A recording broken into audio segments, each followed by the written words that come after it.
بسم اللہ الرحمن الرحیم۔ السلام علیکم ورحمۃ اللہ وبرکاتہ۔ آج کی اس پہلی ویڈیو میں ہم نے قرآن پاک کی سب سے اہم اور بابرکت سورت سورہ فاتحہ پر بات کریں گے۔ یہ سورت نہ صرف قرآن پاک کا خلاصہ کہلاتی ہے بلکہ اسے ام القرآن یعنی کہ قرآن پاک کی ماں بھی کہا جاتا ہے۔ یہ وہ سورت ہے جو ہر نماز میں پڑھی جاتی ہے اور جس سے شفا یابی اور رحمت کا خزانہ بھی کہا گیا ہے۔ تو آئیے اس بابرکت سورت کے پیغام اور حکمت کو سمجھنے کی کوشش کرتے ہیں۔ بسم اللہ الرحمن الرحیم۔ پہلا پارہ سورہ فاتحہ مکمل اور سورہ بقرہ کے کچھ حصے پر مشتمل ہے۔ مکی سورت۔ اس پر تمام اہل علم کا اتفاق ہے کہ سورہ فاتحہ مکہ میں نازل ہوئی۔ نزول اور اس پر یہ بھی کہ یہ بالکل ابتدائی مکی دور میں نازل ہوئی۔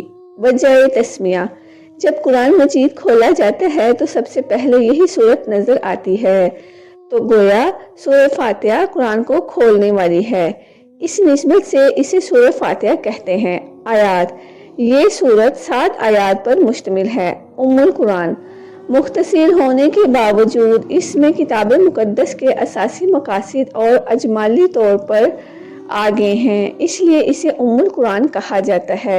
احساس القرآن اور احساس القرآن بھی کہا جاتا ہے، یعنی کہ قرآن پاک کی بنیاد۔ فاتحہ کی حیثیت: اس سورت کی حیثیت قرآن کے دیباچے کی بھی ہے اور قرآن کے خلاصے کی بھی ہے، کیونکہ قرآن کریم کی تمام تفصیلات کا خلاصہ اس میں اختصار کے ساتھ کیا گیا ہے۔ بنیادی مضامین: قرآن کریم کے بنیادی مضامین 3 ہیں۔ نمبر 1 پہ توحید، نمبر 2 پہ رسالت اور نمبر 3 پہ قیامت۔ توحید: اس سورت کی ابتدائی 2 آیتوں اور چوتھی آیت میں توحید کا مضمون ہے۔ قیامت: تیسری آیت میں قیامت کا ذکر ہے۔ رسالت: 5ویں اور 6ٹھی آیت میں نبوت اور رسالت کی طرف اشارہ ہے۔ اللہ کے اسماء اور صفات: یوں ہی اس صورت میں اللہ تعالیٰ کے اسماء اور صفات مذکور ہے۔ دعا کا حکم: اس کی عبادت، اسی سے استعانت اور استقامت و ہدایت کی دعا کا حکم ہے۔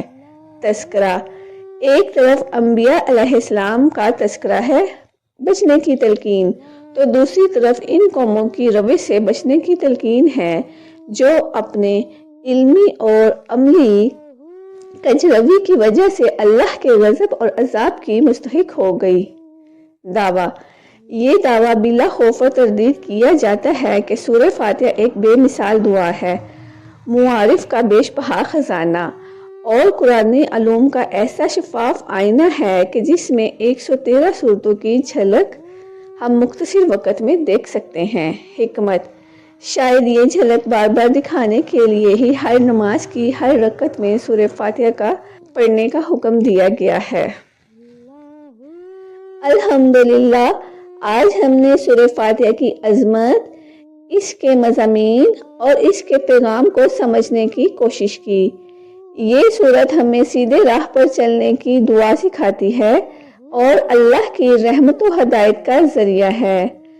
اگلی ویڈیو میں ہم سورہ بقرہ پر گفتگو کریں گے جو قرآن پاک کی سب سے طویل اور حکمتوں سے بھرپور سورت ہے۔ تو ہمارے ساتھ جڑے رہیے، چینل کو سبسکرائب کریں اور ہمارے فیس بک پیج کو فالو کریں تاکہ ہر نئی آنے والی ویڈیو آپ تک پہنچتی رہے۔ اللہ ہمیں قرآن سمجھنے اور اس پر عمل کرنے کی توفیق عطا فرمائے۔ آمین ثم آمین یا رب العالمین۔ شکریہ۔